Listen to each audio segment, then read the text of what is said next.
Welcome, everyone, and good afternoon. I'm Francis Collins, the Director of the National Institutes of Health, and we're all gathered here to celebrate the life of our dear friend, wonderful scientist, remarkable leader, Ken Katz. Steve was many things, and one of them was a musician. And so it seemed appropriate that this event would include some music. And we're going to start off with just one song, and then we're going to hear from a lot of thoughtful people who knew Steve well. And music might break out again later in the course of the afternoon. So I want to, first of all, say how fortunate we are that the band, which is a subset of the Affordable Rock and Roll Act, is joined this afternoon by none other than Ken Katz, Steve's daughter.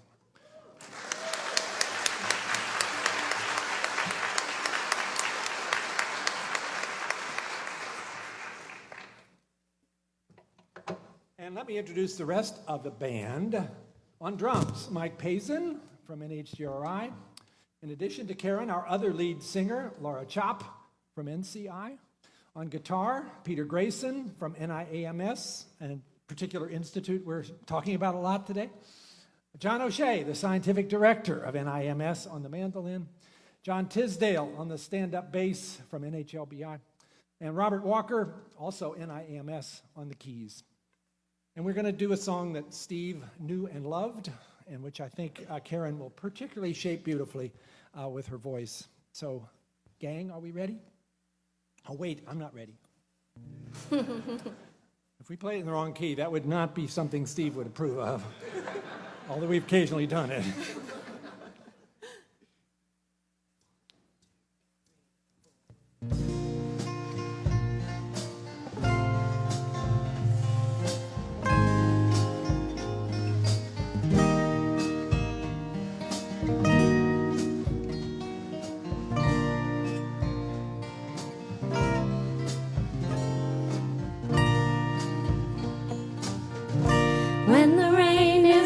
In your face, and the whole world is on your case, I could offer you a warm embrace to make you feel my love.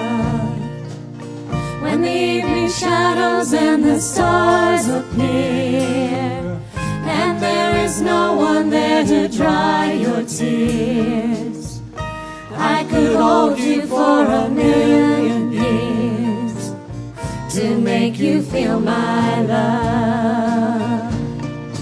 I know you haven't made your mind up yet, but I will never do you wrong. I've known it from the moment that we met. No doubt in my mind where you belong. I'd go hungry, I'd go black and blue, I'd go crawling down the avenue. No, there's nothing that I wouldn't do to make you feel my love.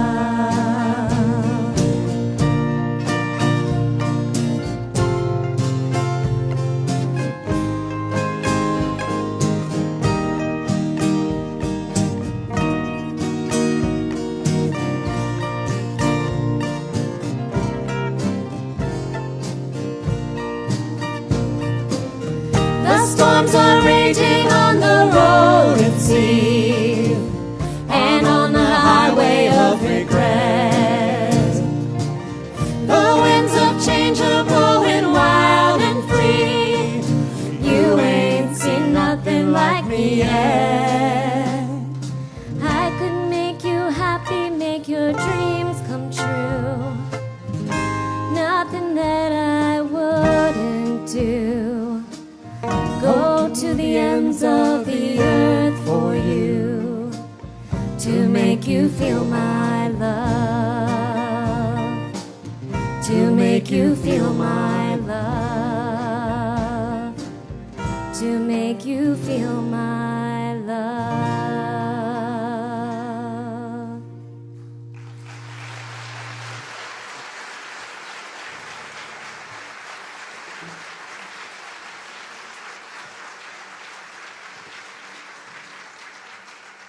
And now please welcome Bob Carter, the Acting Director of NIAMS, who's going to serve as our Master of Ceremonies. Bob. Proverbial tough act to follow. When we started a meeting, Steve would also say, "Hello, everybody." So, "Hello, everybody." And then he would say, "Is anything okay?" And we proceeded from there. So as the Acting Director of the National Institute of Arthritis and Musculoskeletal and Skin Diseases, it's my pleasure to welcome you to the celebration of the life of Stephen Ira Katz. Steve. I want to speak today on behalf of NIAMS. Steve was the center of the universe for NIAMS. He was the force around which us, the planets, moved in our orbits. He was the captain of the ship. He plotted the course. We trimmed the sails to follow it. When Steve passed, the planets wobbled. The ship was buffeted. But then an amazing thing happened. The planets continued in their orbits, shining brightly. The crew, even the keel, and the ship continued on the course that Steve had set.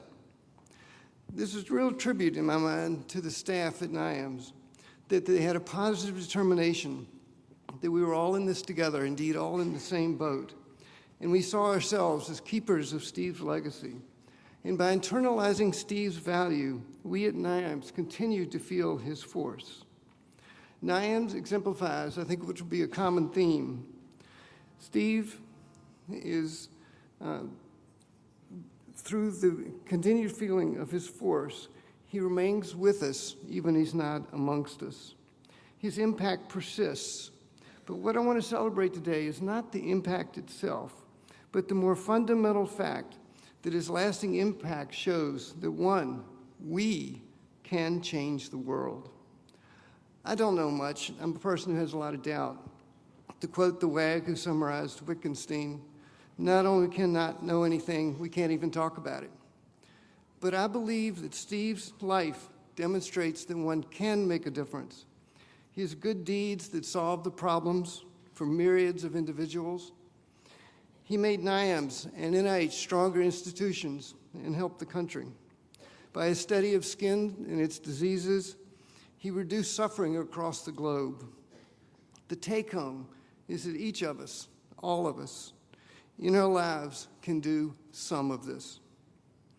That's why we are in public service. We want to touch the world. But more generally, this is a message for all of us who care about each other in the world. There's a line I saw yesterday from a song on the new Vampire Weekend album. It goes, "This life and all its suffering, oh Christ, am I good for nothing?" Well, Steve answers the question, what greater gift can a person give than the profound demonstration that you can make a difference, that you can change the world? What Steve did accomplished was amazing, but what a gift just to show that you can leave the world a better place. Thank you, Steve.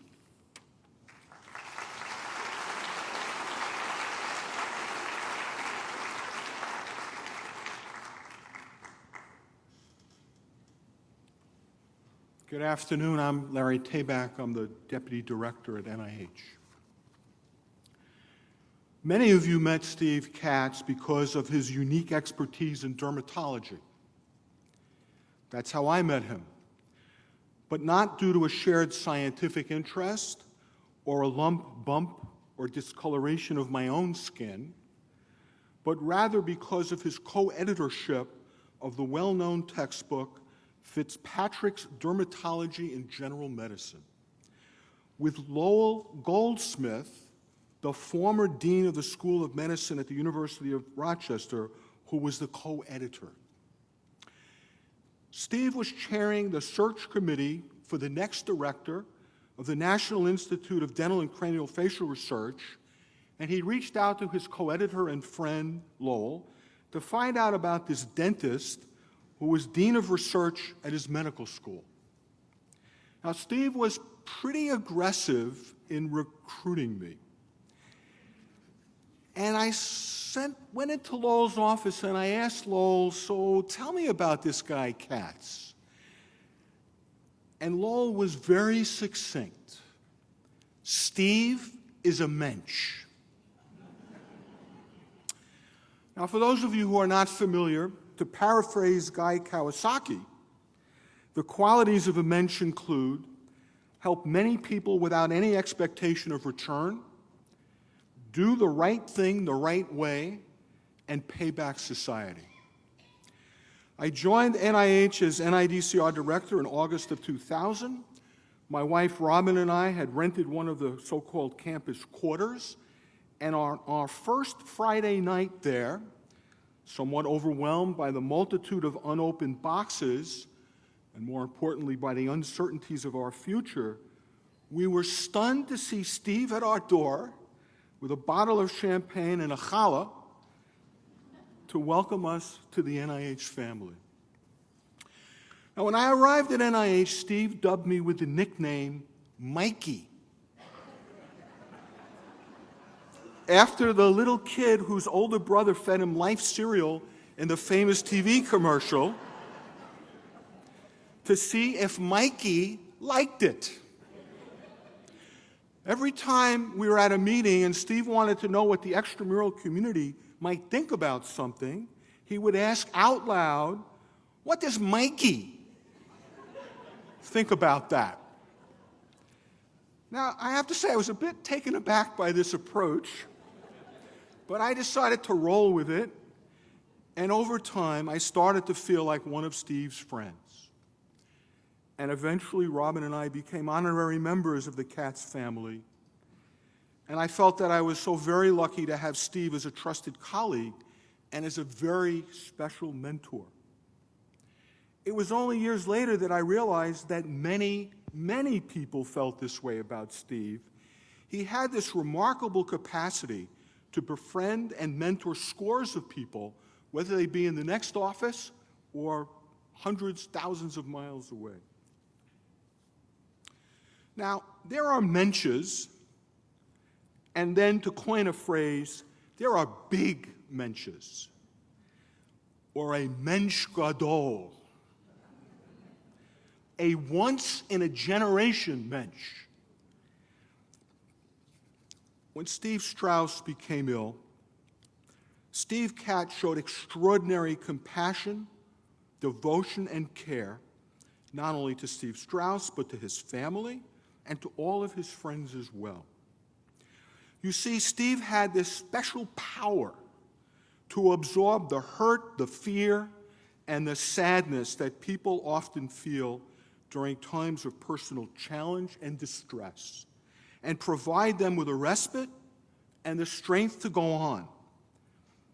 I was witness to this many times and also a beneficiary. Steve has been physically taken from us, but his actions continue to serve as the guide for all of us as we strive for Menschdom Gadol.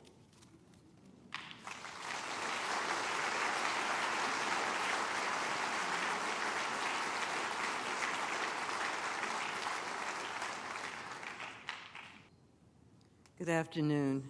I'm Vivian Penn, and I was the former director of the Office of Research on Women's Health, now retired, and also now a senior scientist emerita at the Fogarty International Center. And I'm really honored to be able to provide a tribute to Dr. Katz, whose support for the Office of Research on Women's Health and for me personally were just tremendous. I tried to think of a humorous episode to recount for this occasion, but I just couldn't come up with one. All I could recall were the respect and admiration that I had for him as a man of action and as a gentleman. Of course, I still visualize that little smile, which could be so disarming, yet comforting, when he was approached, usually with some request from me for advice or for his institute's help with some new or challenging effort I had in mind but wasn't sure how to approach. Many of the major conditions of NIAMS' mission area are in concordance with women's health research and are characterized by sex differences. Dr. Katz encouraged those opportunities for collaboration to our benefit and to the benefit of those afflicted by or studying those diseases. Autoimmune diseases, such as lupus, is a major example for which he actively provided opportunities for our office to partner in investigative initiatives and community outreach. The Osteoarthritis Initiative is another example of a multi-center and broad partnership in which he ensured that our office was a strong partner. And it wasn't because of the small amount of dollars that we put in that contributed to that effort, but because he recognized the importance of this initiative to the mission of the Office of Research on Women's Health. I can think of many areas in which I sought his assistance and received not only his personal support, but that of his staff. And one example that really stands out for me is when we wanted to begin the specialized centers of research on sex and gender differences, which would become only the second major funding initiative to originate in our office. I made an appointment to ask him first, could this work, because I needed his advice on whether to go forward, and second, if it would or could we possibly get his help in originating this grand program? I approached a bit apprehensively because I was asking a lot, but not only did he provide guidance, he agreed to administratively support this new initiative for us. And he assigned one of his leading research program administrators to help us draft the program. And within a few weeks, the scores were born and became one of the most outstanding and hallmark programs of the Office of Research on Women's Health during my years at the NIH. These are just a few examples of how he always responded, giving me caution if my ideas were questionable, but lending his support and that of his staff when he agreed. His personal interest and wise counsel were invaluable. Dr. Katz was enthusiastic about promoting and mentoring women and minorities, and even struggling new leaders attempting to navigate the world of NIH, such as I was. I recall when I spoke to the Women's Dermatologic Society at one of their national meetings, and I acknowledged Dr. Katz, who was in the audience. The spontaneous applause and cheers from the audience of dermatologists signaled to me that I was not alone in just loving this wonderful, generous, and warm physician who also was a noted dermatologist.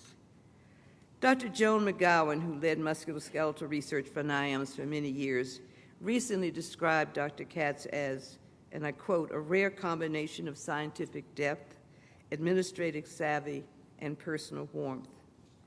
I can only improve on that by adding that women's health research and my personal growth at NIH were richly rewarded through his kind attention. His legacy must also include his contributions to the advancement of women's health and sex and gender-based research, and to the careers of many, including mine.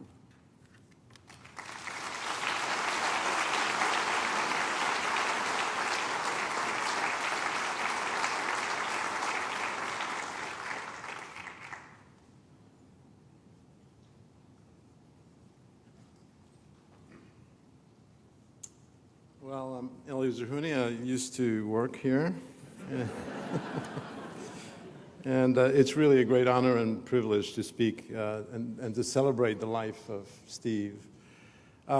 Just like Mikey, I remember the first time I spoke to Steve. It was a phone call. I was at Hopkins, and he was heading the recruitment for the National Institute of Bioimaging and Bioengineering. So I get this call from Steve Katz. I didn't know him. And he says, well, look, I'm calling you from NIH. And then he knew from my response that I wasn't really enthusiastic about this. And I said, what do you want me to do exactly? He said, consider. And then I said, well, you know, I'm really busy here at Hopkins. He said, just don't say no. Just listen to me. And he went on to describe for me his NIH. He didn't say me, he didn't say the director. He said, my NIH is like this and is like that. And he explained it to me in a way that actually made it easier for me to accept the next job that came up, which was that of the NIH director. And I told him, I said, you are the best advocate for NIH. And so when you celebrate someone's life, you always have to ask a question, what is the size of the void they leave? And the void left by Steve is just enormous. And I'll tell you a few anecdotes for why I think that. The first thing that happened when I came here, is that I was looking around to see who are the team leaders, who are the people who really shape the opinion, because that's a very important thing to do.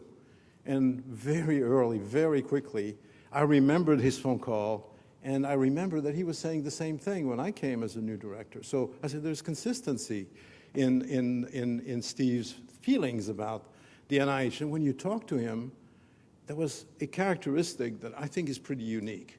That is, Steve thought of the institution first, NIH. He was a citizen of NIH. And then the institute, his institute, and then Steve, which is a mark of a great citizen, a great man, because typically we're a little more selfish. We think of ourselves and then maybe our institute, and it lasts the NIH. And then when I started to work with him, I realized his generosity, his integrity, and his judgment. So let me tell you a few stories here. I just remember the band. You remember? We created a director's band, but I'm a lousy musician. I mean, I play a little bit of piano, and frankly, they put up with me. And so one time we were practicing and at O'Shea's house, actually, and I was horrible. I couldn't follow the tune. I couldn't do anything. And I was going to give up, all right? And I said, I'm embarrassing myself. John Burklow actually was the one who said, no, it's good for you because it humanizes you.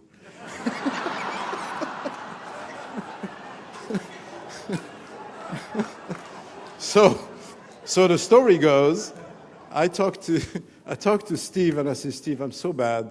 You know, I'm embarrassing you guys. Let me just quit. He said, listen, you're not quitting. You're going to stick to it. You're going to learn. We'll teach you. You stay with us.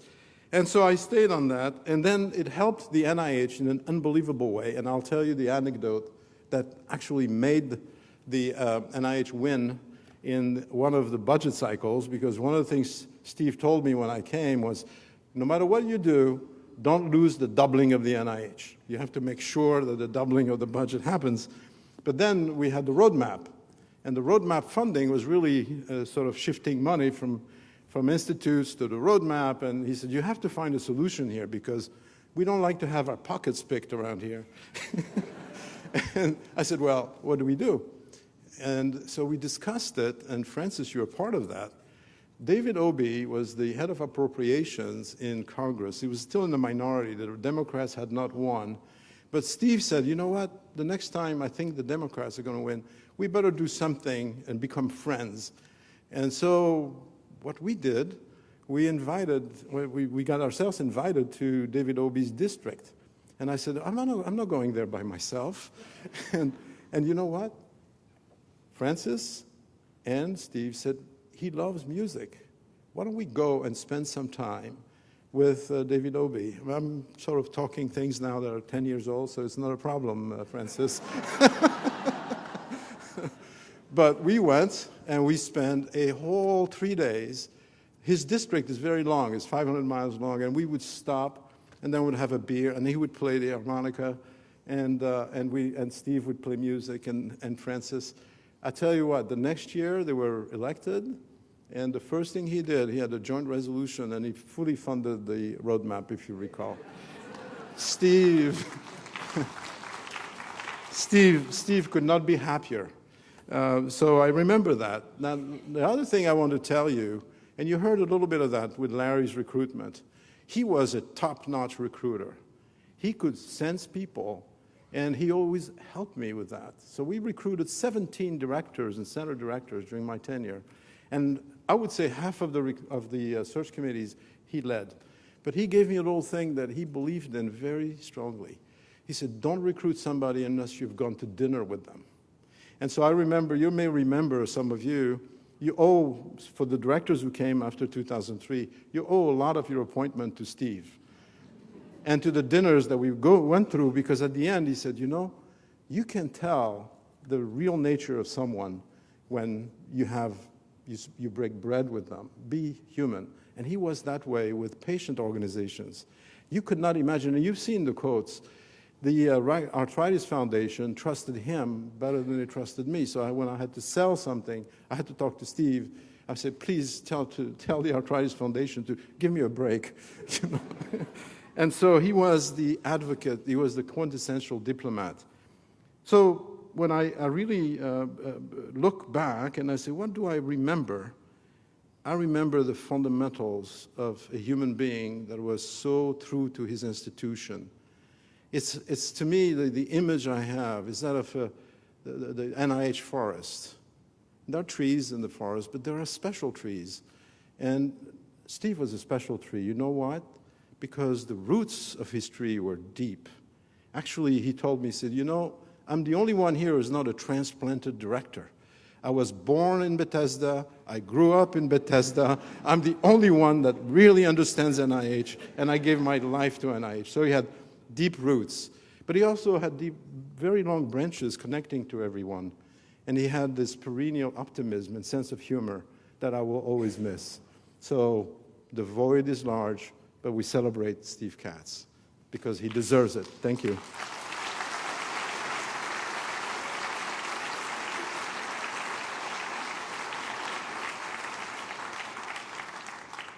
I'm Story Landis. I was the director of NIAMS from 2003 to 2014. Steve was a remarkably wise, kind, and generous person. And as Elias has told us, he was completely committed to the NIH and its mission. I was extraordinarily fortunate to have had Steve as a colleague, a mentor, and a guide. And these were roles that Steve played for many of the institute directors who started when he was here. And he was both official mentor and unofficial mentor. Sometimes he was assigned to you, and other times he just put you under his wing. For me, he did a number of extraordinary things, and I want to give you a couple examples. He initiated me into the complexities of the muscular dystrophy communities. NIH had been there was legislation that demanded that NIH establish 6 muscular dystrophy centers, and 2 from NINDS, 2 from NIAMS, and 2 from NICHD. Now, there are many kinds of muscular dystrophies. They have genetic origins, incredibly different pathologies, but they shared one thing. They were very frustrated by how slow it was to get advances. And all of that frustration was funneled through the Muscular Dystrophy Coordinating Committee. Steve and the NICHD director and the NINDS director had shared responsibility for chairing that. And Steve was very generous when I became NINDS director, and he carried forward the chairmanship for several extra years to let me get my feet on the ground and know how to deal with that community. And I think it's what Elias said about being able to cope with patient communities that were quite impatient, quite reasonably impatient. Steve was also willing to had a penchant for taking on the thorniest issues. For example, he exercised extraordinary leadership in helping the institutes who supported rehabilitation research deal with the exceptional demands of a report for how to better forward research in rehabilitation medicine. The National Center for Medical Rehabilitation Research and NICHD had received a report that actually recommended they became their own institute, which wasn't going to happen, but that significantly increased funding at a time when the NIH budget was decreasing. And Steve did a masterful job of sorting out what was feasible and what wasn't. He served on, I think, probably every committee that was interested in oversight and support for the clinical center, and he did an unbelievably good job of balancing the needs of the clinical center with the concerns of the institutes. But the best example of Steve's generosity is in his willingness to sacrifice something that he thought would be wonderful for NIAMS for the NIH as a whole. So Pat Grady and I were chairs of the search committee to identify a new director of the institute formerly known as NCAM. And I have to say we were struggling a bit finding good candidates.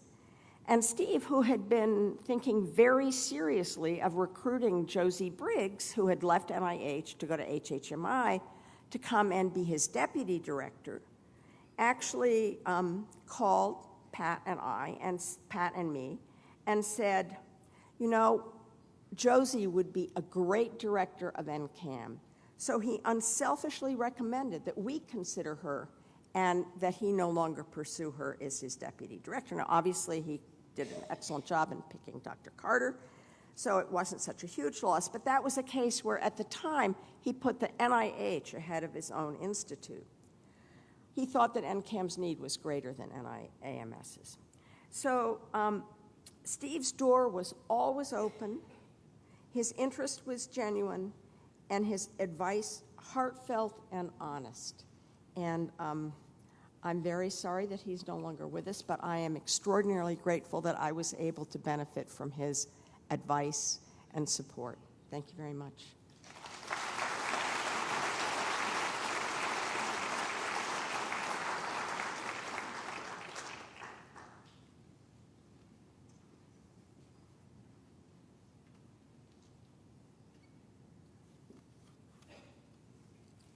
I'm Tony Falchi, and I'm the director of the National Institute of Allergy and Infectious Diseases. Steve always used to joke with me that I was older than he was.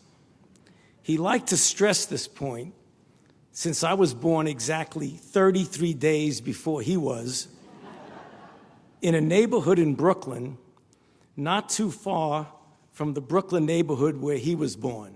I never disagree with Elias Sahuni, but he was born in Brooklyn, and he always said he came from Bethesda.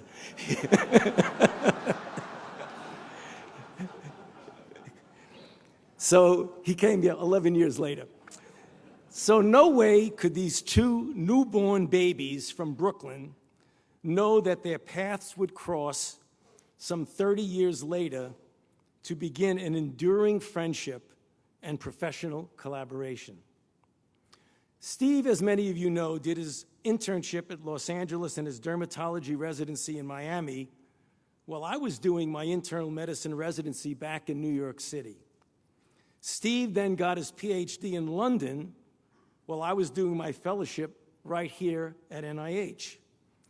And then the two kids who were born days apart in Brooklyn neighborhoods within jogging distance of each other finally met in 1974 on the clinical wards of this very building that we're in right now.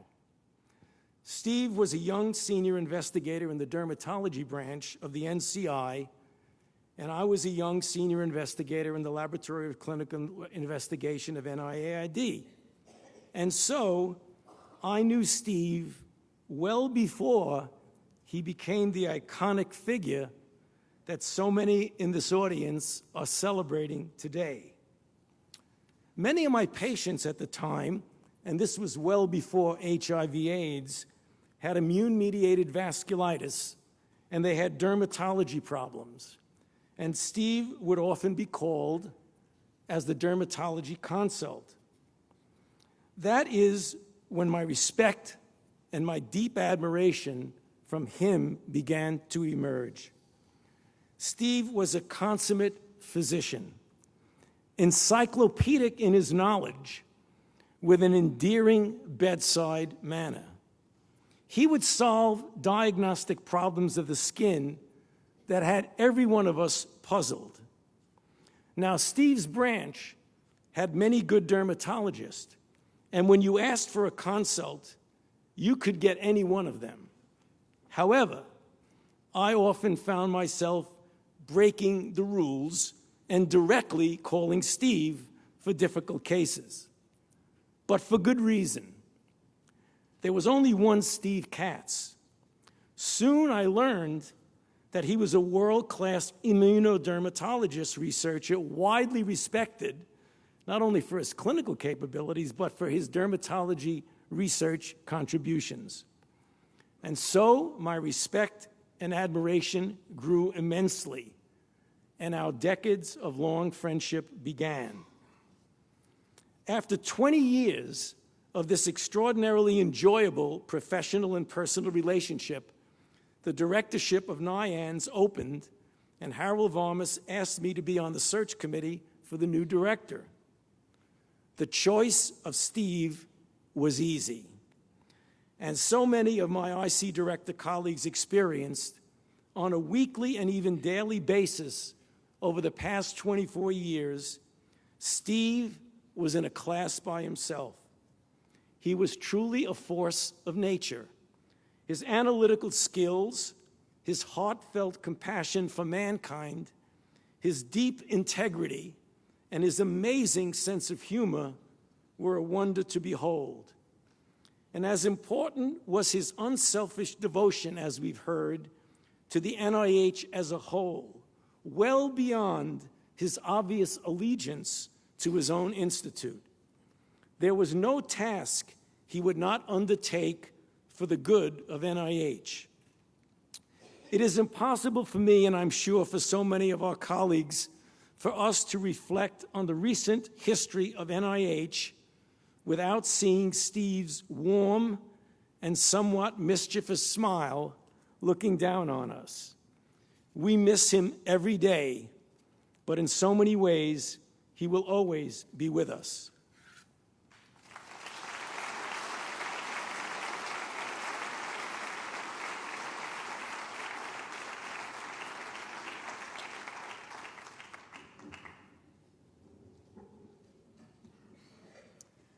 I'm Richard Hotus, the Director of the National Institute on Aging, and so grateful to have an opportunity to join those paying tribute to Steve.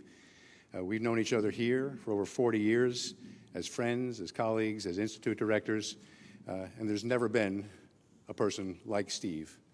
He had an open door policy, but that didn't tell it all, because once the door was open, there was Steve with his heart, his intellect, his mind, willing to help beyond the needs that he might have for himself, but to help all those around him. He was extraordinary in that regard. There was not a competitive bone in his body in the sense that all of his competition was directed to common goals. It was never Steve over anyone else. And that distinction came to my mind in thinking about an exercise we went through some years ago when the National Institute on Aging was trying to encourage exercise and physical activity. And in order to do so, we asked a number of the NIH directors and institute directors to film their messages. So we had the very competitive and aggressive volleyball net demonstration by Francis Collins. We had a powerful swimming exhibit by Elias Zerhouni. We had Harold Varmus on the bike, impressing those around him. We had Tony Falchi running. And then we had Steve Katz. So if I could take the liberty of a brief video. I think that's a very important question. Are you ever too old to exercise? And I think you're not. For example, it was long thought that people with arthritis should not exercise. Now it's been well documented in many studies that people with osteoarthritis will improve their joints, will be able to have less pain, less disability with a certain amount of exercise. I'm not talking about vigorous exercise. Note that, I'm not talking vigorous. about walking and that type of exercise. I find it very stimulating psychologically as well as physically. I think it's important for my mental health as well as for my physical health, and that's why I do it. So this and so many other ways, Steve was his own person, and this was a message to help others. It was not what so many of us were inclined to do, and given this opportunity to show what we could do for ourselves. So losing Steve is a huge void in my life. At a personal level, most recently, Steve and I talked about the births of our first grandchildren and talked about the times we would have living and loving through this together. And I'm glad we had a chance to share a bit of it, and only sorry that there isn't more. For all of us who knew Steve, feel a sorrow having lost him. But for many, in many ways, I think most about those people who have never known Steve, will never know Steve, and can then only say in closing that I hope and believe that the enormous strength of imprint that Steve has had on all of us will indeed be his legacy, and that we can think what Steve would have done, would do in circumstances, and let the measure of his strength and generosity of character extend well beyond his own life through all we can do to perpetuate it. So thank you, Steve, and thank you all for this opportunity.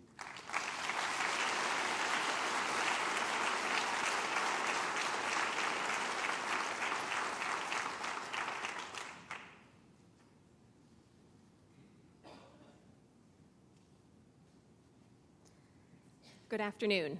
My name is Heidi Kong, and I'm a tenure-track investigator in the dermatology branch of NIAMS. Steve was a senior investigator in the dermatology branch for 40 years and branch chief for 22 years.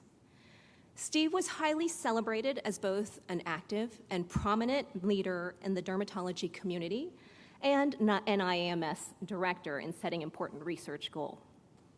Today, I am deeply honored and humbled to be able to talk about the role of his mentorship in academic dermatology and skin biology. As many know, and if we've heard, dermatology was in his blood. Steve, his brother, his son Ken, and his nephew, all dermatologists. Beyond this, it is Steve's personal mentoring of generations of physician scientists and building and sustaining the dermatology branch that has had a profound global influence on our field. Steve was a strong proponent of developing physician scientists in dermatology. He mentored young trainees in the derm branch, encouraged them, inspired them, and sent them around the world. These investigators built up dermatology departments and mentored their own faculty and trainees, maintaining Steve's deep values of effective mentoring, scientific rigor, and commitment to dermatology. Among the dermatology branch alums, Steve mentored over 50 chairs of dermatology departments across the US, Japan, Korea, Taiwan, and Germany. Several of these department chairs went on to become deans of their medical schools, both inside and outside the United States, thereby transforming generations of academic dermatology and academic medicine. Steve continued to mentor these individuals when they left the derm branch. He was generous with praise and always made time when someone needed advice. Steve was, as you've heard, the mentor's mentor. Since his passing, many have shared their personal connections to Steve, and sometimes how just one conversation with Steve changed the trajectory of their lives and the careers in incredible ways. On a personal note, Steve and his extensive influence played a major role in all of the turning points in my career. Several of his mentors and longtime friends were my mentors, including my former Duke Dermatology Department Chair, Russ Hall, who spent several years in Steve's lab, Maria Turner, senior clinician, since retired from the derm branch, Mark Udy, former derm branch chief. I also met my longtime research partner, Julie Segre, through Steve Connections. When I interviewed with Steve, Mark, Maria, and the other PIs in 2003, the derm branch ethos and the opportunity to perform exciting translational research drew me here. I would not be here today at the NIH doing the research I love if it hadn't been for Steve and his mentorship of others and me. For that, I am deeply grateful to him.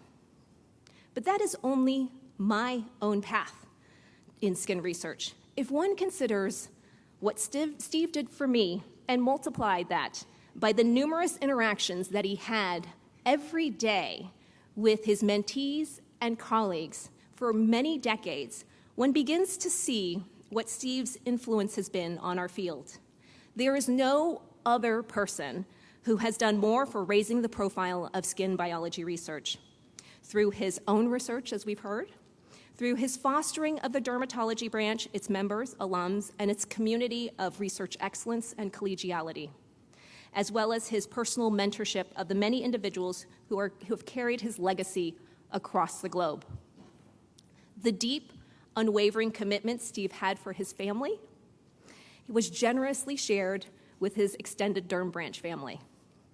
Steve initiated and fostered this collegial and supportive environment of the derm branch that we continue to strive for today.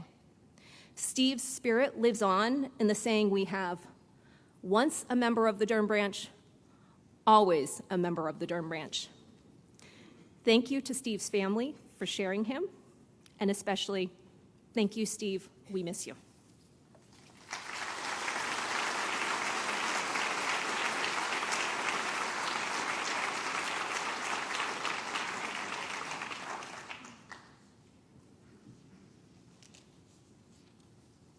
Good afternoon. I'm Harold Varmus. I knew very little about Steve Katz until 1995, when, as the director of the NIH, I was in charge with the responsibility to replace Larry Schulman, who had been the director of, and I will not use the acronym, the National Institute of Arthritis, Musculoskeletal, and Skin Diseases. In the course of our discussions, despite what Tony had to say a moment ago, Ruth Kirstein, who was then deputy director of NIH, mentioned that Steve might be a good successor to Larry Schulman. I was skeptical. Why would a dermatologist, even a renowned one, who had done basic research at the National Cancer Institute for decades, be welcomed or even tolerated by the staff, the grantees, the advocates of what is conventionally known as the Arthritis Institute? Still, I met with Steve and immediately saw why Ruth had recommended him. The staff, the grantees, and the advocates of NIAMS, as we call it now, also saw these things and accepted him. Eventually, so did many others. Scientists of all stripes, heads of other institutes, as you've heard, members of Congress, leaders of other science agencies. And what we all accepted, we soon embraced, and we now honor. A person with many talents and no mean spirits. A cheerful fellow who recognized problems but sought only to solve them, not to assign blame. The once proverbial guy who says, "I'm from the government and I'm here to help," and means it. Now, you have heard this song from many who have come to this podium today to sing Steve's praises. I like to summarize the lyrics in 2 words: no guile. Steve was probably the most straightforward person I have ever known. In the nearly 25 years that we were close friends, I came to him with many questions, like many others, with requests sometimes, with problems. The problems often concerned other people, but the solution was never personal. Steve liked to think about problems abstractly, taking into account the history, the rules, the numbers, the budgets, the goals, and the possible solutions. He worked for the benefit of the institutions and the people affected by them, not for his own ends. Not to address the fortunes of his friends, he preferred to minimize the drama, to be constructive and good-humored. In other words, no guile. When I think more concretely about Steve, I like to remember him not seated at the table of institute directors, but instead as a member of that memorable musical group recreated here today, the Directors. Strumming his guitar energetically, but never at the front of the stage. Content to make the harmonies, the structures, and the structural notes that allow the top liners to shine and the great groups to succeed without any need for self-aggrandizement. In other words, no guile, but much joy. Thank you.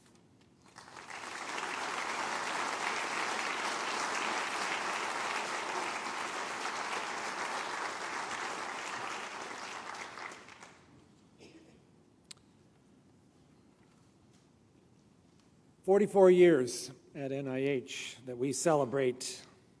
The menschness of Steve Katz, already referred to by Larry Tabak, the absence of guile, the willingness to give of himself to whatever it was, scientifically, organizationally, personally, that was being asked. A truly fine scientist as well. I had the privilege of working with Steve in the last few years in a bold partnership to try to take apart the intricate makings of rheumatoid arthritis and lupus in a single-cell biological exploration that was exhilarating science, and Steve's dedication to that and commitment week after week to such an effort was one of the reasons it was so successful, the other being Bob Carter, who played an incredibly important role in that. But also the most thoughtful experienced, selfless advisor. That was Steve. Search committee chairs whenever there was time to do a search. And Elias, you and I will have to compare how many institute directors we have appointed. I think I might have you by one or two by now. And how many of those search committees were chaired by Steve? Probably about half of them, because as was pointed out, he was so incredibly good at figuring out how to make that process work and how to find the very best candidates and then convince them that this was the best job in the world for your area of scientific influence. And he was right. He had legendary recall of numbers and budget issues.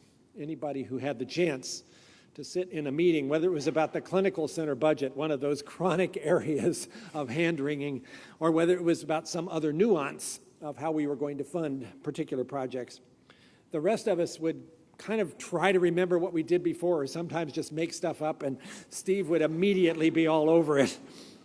And never in a difficult way, always delivered with humor and a twinkle in his eye, but he was always right. So you just sort of stopped arguing when Steve became the institutional memory. He was the institutional memory. There was no need for other institutional memory because he possessed most of it.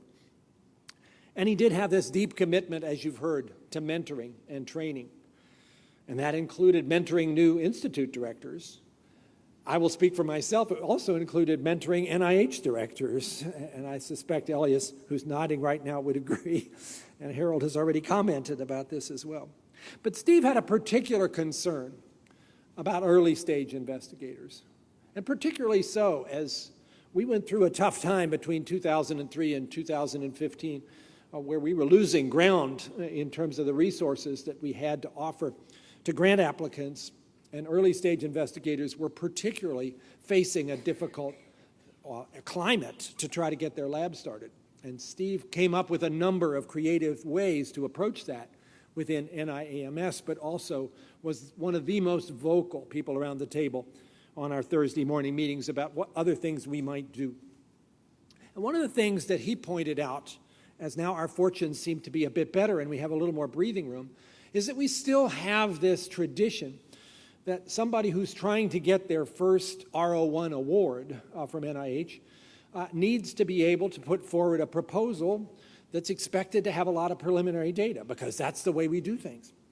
If you're a postdoc who's been working in a high-powered lab and you're ready to go out on your own in a truly independent way, maybe you don't want to work on the same project that you worked on as a postdoc. Maybe you've got another really cool idea that you want to launch your new career in that way, and yet our grant system seemed not to be encouraging to the idea that you could do that because you wouldn't have much in the way of preliminary data.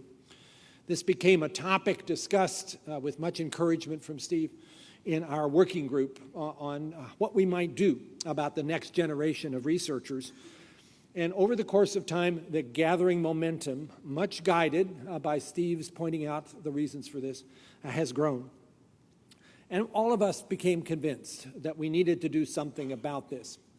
And I'm glad to say that here we are today, celebrating Steve, and I can make an announcement. And that is that we are initiating a new form of the R01 award made available to early stage investigators, which encourages the development of novel ideas and novel programs by individuals who wish to start their careers in new directions over where they might have been in their previous training, and for which preliminary data will be required in only a very modest way, in order to encourage that kind of risk-taking that we really believe could be good for them and good for us as a scientific community. And that award will be known as the Stephen I. Katz R01 Grant Award from henceforth.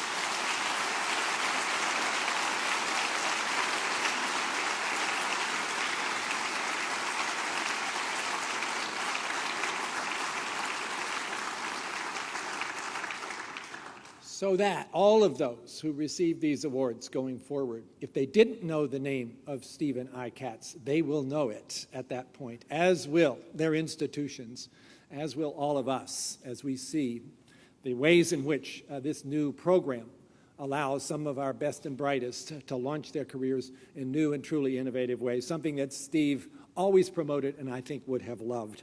So I'm really happy that we're able, as an NIH community, to come together in this way to honor Steve by this new award. With that, I want to invite Steve's two sons and daughter, Mark, Ken, and Karen, to come forward and share their thoughts with us. And I also want to recognize Linda, who's here with us, Steve's wife, a dear friend of all of us, and we're so glad that you are here for this special occasion. Please come forward, Karen, Mark, and Ken.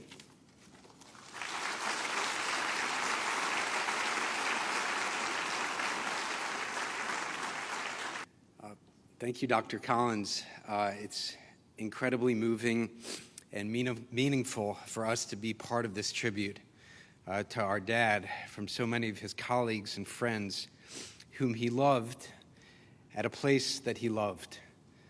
It's also incredibly touching to see all the people that are here today to be part of this tribute for our dad. And it's also incredibly moving to hear about this award that's just been announced. For decades, the NIH played a crucial role, not only in our dad's life, but also in our family's life. Our family moved to Maryland in 1974, when our dad accepted a position at NIH. At the time, I was 4, Ken was 3, and Karen was 1. None of us kids, in fact, remembers a pre-NIH time in our lives. From the beginning, the line between the professional and personal aspects of our dad's engagement with the NIH was blurry. It's where he spent his work days, of course, but his colleagues and fellows from NIH and beyond, from the US, Japan, Austria, Germany, and the UK, and other countries, were also regularly invited to lunch and dinner at our house. Visitors to the NIH would also routinely stay at our house. Ken would be kicked out of his room for a day or two and bunk in my room. Thanksgiving at our family's house would have seemed incomplete without the fellows from the dermatology branch, both American and foreign, and their families joining us for a quintessential American tradition. For many years, our dad and mom hosted the dermatology branch's annual barbecue potluck in our backyard. Everyone brought a dish. Our dad oversaw grilling activities with steady relief from others in the branch. We kids often joined the department's annual whitewater rafting trips in West Virginia. And at the department's annual softball game against Navy dermatology, we batted and fielded for the NIH.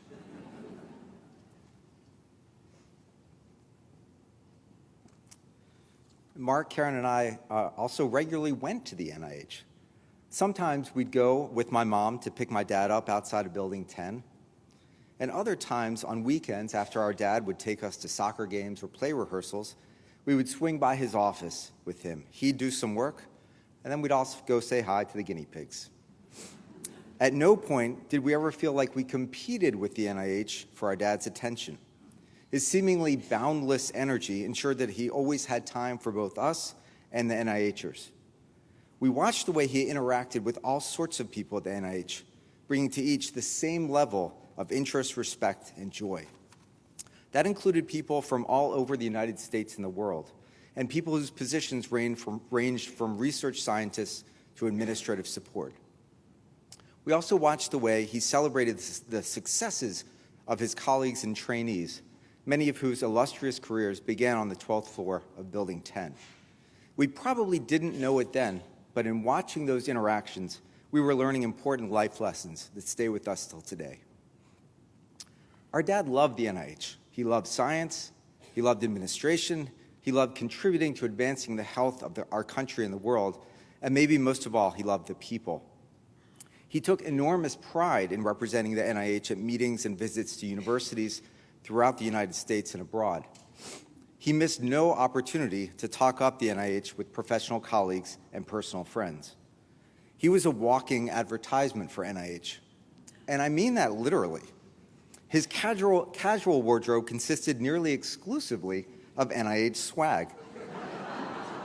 You saw some in that video, and I was a little bit disappointed that that headband did not bear NIAMS logo. Come on, missed product placement. But a typical outfit for him might be a T-shirt that declared that NIAMS was, quote, more than skin and bones, worn over an NIH sweatshirt, and, of course, topped with an NIH baseball cap. How could he possibly wear anything else?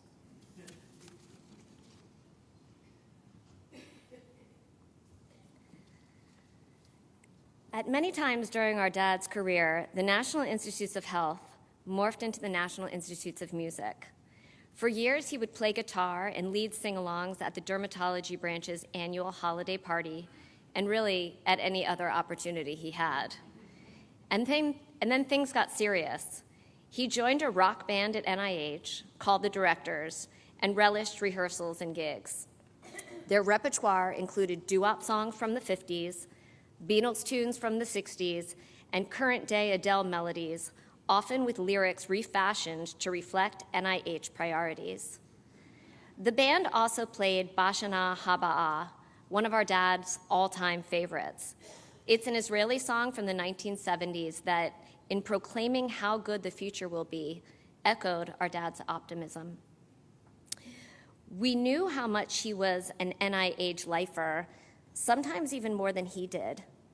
In the late 1990s, when Mark and I were living in New York City, our dad came to discuss taking a senior position at a medical school there. He and our mom both loved New York, but we knew that even the Big Apple couldn't compete with Bethesda. He loved NIH too much. Sure enough, our dad declined that job, and many others like it. When our family celebrates our dad's life, we also celebrate the NIH and the outsized role it played for him and our family over 44 wonderful years. That's why this amazing event today means so much to the three of us and our mom. We are grateful for the heartfelt words that have been said today, and we deeply appreciate the hard work and planning that the NIH family has done to organize this event. Thank you.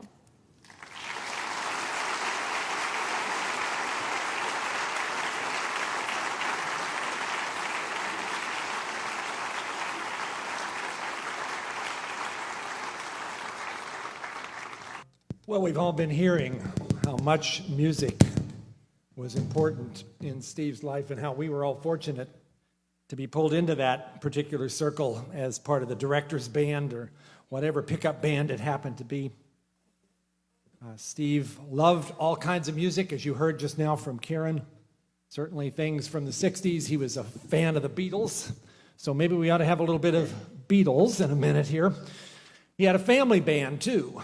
Steve and the Stray Cats, they were called. I am one of those lucky people who has one of the limited edition CDs of Steve and the Stray Cats, and maybe all of us in this band can now be considered honorary Stray Cats. We would consider that a great opportunity and a great honor. Steve played on this very stage with some of us when we had particular events like the farewell to Harold Varmus when he went off to other things in New York, and the farewell to Elias Zerhouni when he left us. And yes, it was always great to be up here with Steve because he got such joy out of it. And in the process of being there with him, we did too.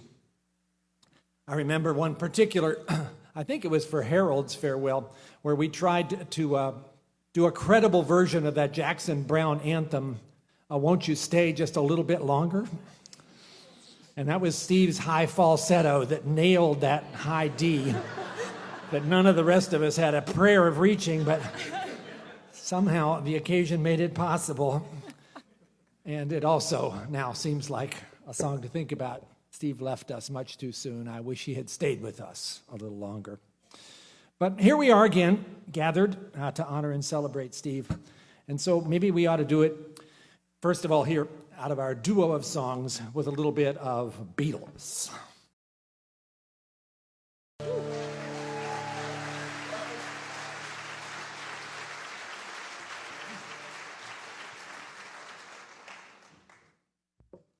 Well, you heard about a particular song that is Steve's signature song. And some people think, by the way, it is Jewish is more than a bagel. And that is one of his very special numbers. But no, this is Bashana Habea. Let me invite Karen and Mark and Ken to come up and join us on this. And this has, yeah, come on, y'all.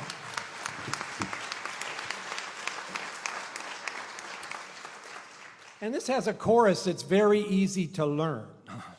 It's simply wait and see what a world there can be if we share, if we care, you and me. This is certainly a wonderful kind of set of words that Steve Katz would want to promote. And of course, this was also a song that is about optimism. It's about the new year. And there's a line in the last verse, which maybe we should think about as we sing this, hopefully together, but certainly the band will help you a little bit. There's a la la la part in there that I'm sure you can get. But that line in the last verse, now the torch must be passed, with hope and not in sorrow, and a promise to make a new start. Steve's passing the torch to all of us, that wonderful legacy. May we honor it, may we live up to it. Let's do this.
ילדים בחושה, ישחקו תופסת בין הבית לבין השדות.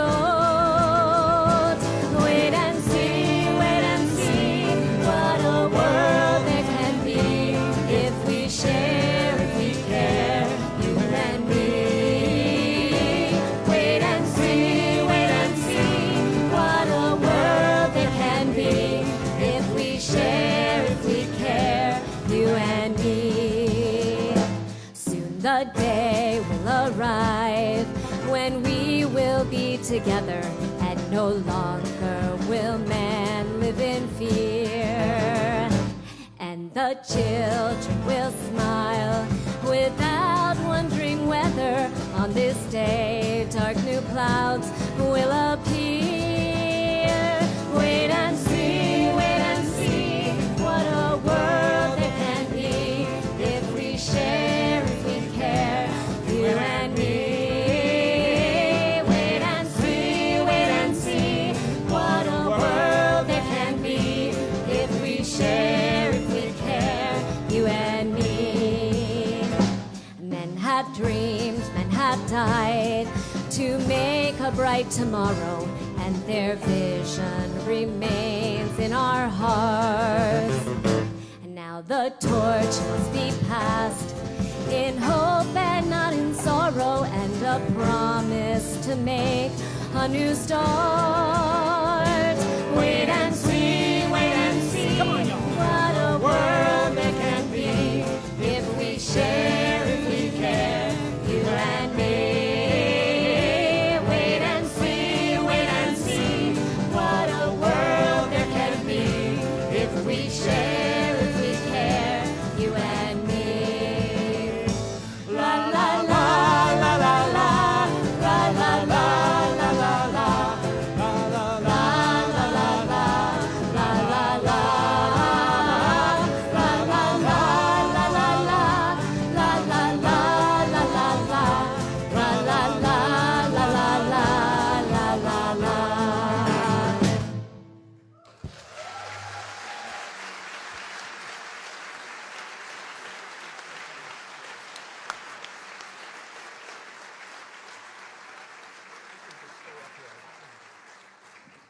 So can I ask Bob Carter to come and give us a word of closing?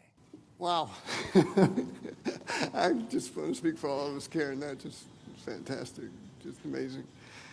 And Ken, Mark, Linda, thank you all. Thanks for allowing us to know and love Steve. A couple of thank yous to finish out.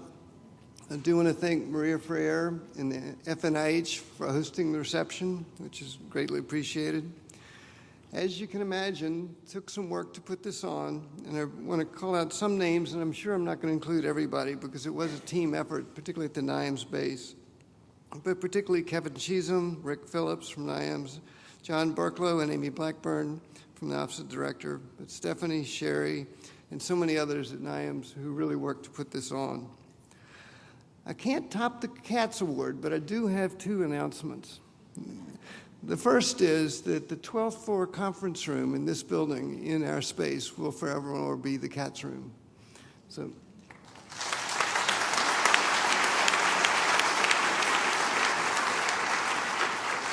A framed copy of the poster that you saw for this will be included in that room, as well as many of the trophies, diplomas, honorary degrees that Steve left here. The second is that we will now create the Katz Scholar, which will be an intermediate position between the initial training for dermatologists who've completed the training but not yet ready for a tenure track role. So there will be we already have, in fact, the first Katz Scholar in-house, and that will also be our training program for dermatology going forward. So again, I want to thank you all for being here. I think this really has been tremendously moving. There's one little hiccup, which I just learned yesterday, that the FAS Terrace is limited in the number of people that can be accommodated, which is unfortunate because I would love to shake hands with everybody. But what we're going to do is ask the family, NIH leadership, the friends of the family, a few from NIAMS, including some private council members, if they would exit first, and if the rest of you would just do us a favor and let them go first back to the terrace, and then we'll be done. So thank you again to the band. Thank you all for being here.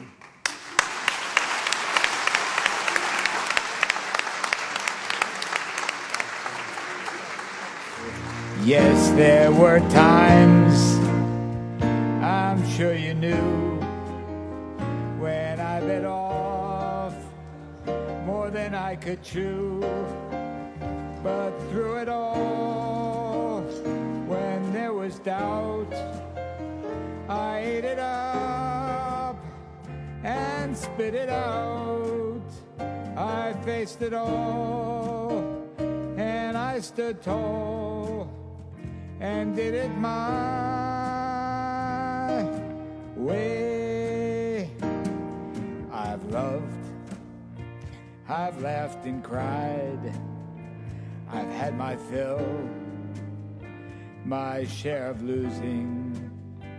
And now, as tears subside, I find it all so amusing to think I did all that, and may I say, not in a shy way. Oh no, not me. I did it my way.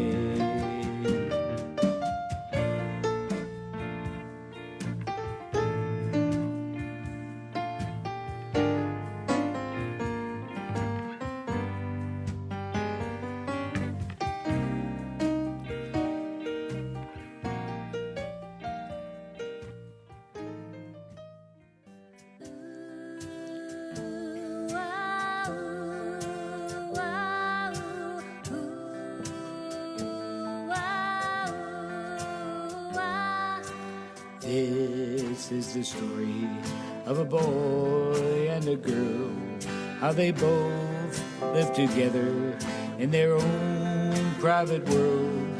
The boy's name was Billy, the girl's name was Blanche. Once it happened One day they took a chance, I took a walk one day with Blanche along the avenue of love and romance. And I decided that I'd take a chance just to see how happy life would be if only Blanche and me, we strolled along one afternoon. But our parting came a little too soon. And now I'm dreaming of Blanche by the moon. She's the girl for me. She's the girl for me. Can't you see that I love her? What more can I?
Jewish is more than a bagel. Jewish is more than a knish.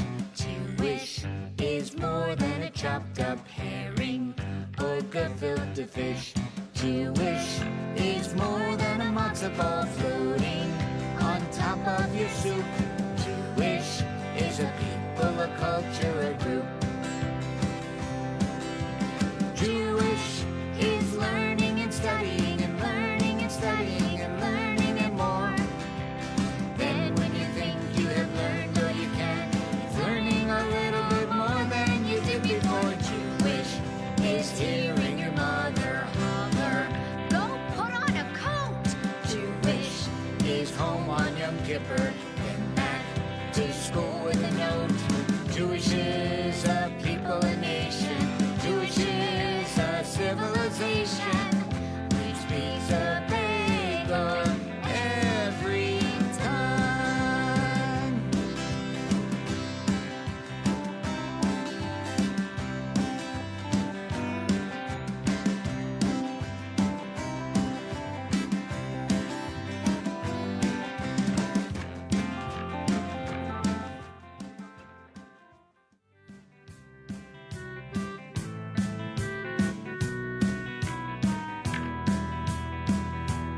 La la la la la la la la la la la la la la la. Oh today, kama tovi, bashana haba. Oh today, kama tovi, bashana haba. Bashana haba. Nishev al hamipesed, v'nispor ziporim nodedot. Yeladim בחופשה, ישחקו תופסת בין הבית ובין השדות.